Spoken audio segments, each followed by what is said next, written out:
Morning, I'm Ken Goslett. We're here at Expo Rail, the Canadian Railway Museum in St. Constant, Quebec. We're going to talk today about the LRC locomotive from MLW Bombardier. During the 1960s, CN had the idea of revitalizing and modernizing their passenger service. It's kind of a last-ditch attempt to make success out of something that was threatened by automobiles and air travel. And the first thing CN did was in 1960, they introduced a new paint scheme, black and white. But they wanted something really big. And in 1967, they tried a turbo train.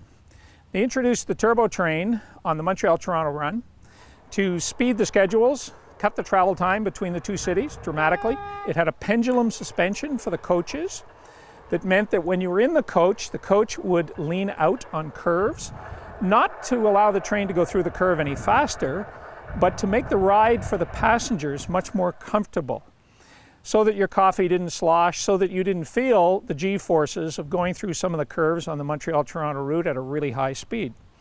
The turbo was a good idea, but in practice it was incredibly unreliable and difficult to maintain. Its banking system worked, but its turbine engines consumed almost as much fuel at idle as they did running full out. And the smell from the turbo was the smell of jet fuel.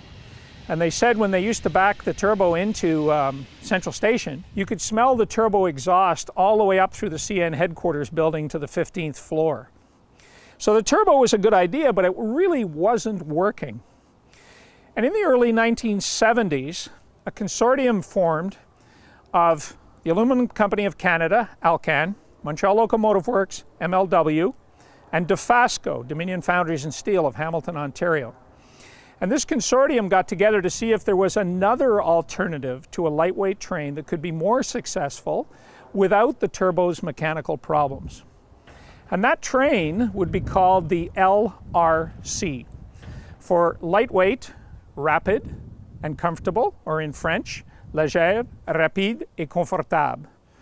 And the consortium produced their first attempt at a coach and a locomotive in 1973. MLW was the builder. They built it on Dixon Street in Montreal. The train was first called the JV1 for Joint Venture 1. And it actually tested out here on the line right beside the museum. When it first came out, there was a long straight section here between Delson and Saint-Jean, Quebec. They flagged all the crossings with people. They blocked all the crossings to make sure no one could go out in front of it. And they ran this thing out there and they got it up over 100 miles an hour easily and ultimately to 130 miles an hour.